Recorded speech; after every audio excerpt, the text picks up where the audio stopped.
Hi everyone, welcome once again in a new video. In this video we will talk about a story. This is the story of a shortbread seller and a king. There lived a shortbread seller in the village. He sells everyday shortbread in the village, but one day he wanted to increase his shortbread's price. But he couldn't do so because there was a king in that village. So he had to take any permission for this. Next day he went to the king and said the plan. The king asked, "How much do you want to increase his bread's price?" The seller said, "My lord, recently I was selling my shortbread at 5 rupees per piece, but I want to increase my price only 10 rupees." The king said, "No, you can't do such. Listen carefully, I am telling a plan, because in your plan it will neither do you nor me any help. So listen carefully, I am telling a plan, and according to this plan you can increase your price." The seller became very happy and he listened the king's plan.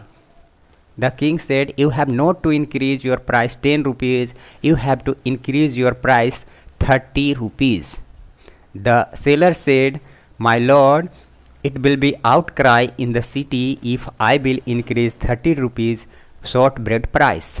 The king said, "Don't worry, I will help you and you will not get any loss in this plan."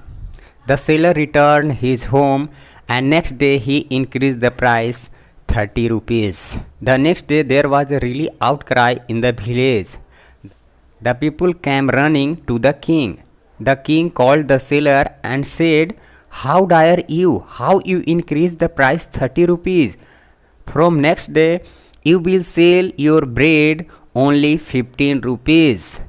The king ordered the seller, "You will sell your shortbread only 15 rupees. Listening this, all people become happy, and in this story you will see that how clever was the king. In this story you will see the king was very clever. Although in this plan the seller will get only 10 rupees, because in this plan the seller want to increase his bread's price only 10 rupees, so he gets only 10 rupees and 5 rupees gets king. So in this story you will feel that people become very happy, but they were in the loss and the king and the seller was in the profit. In this story you will see the king was very clever and the story end.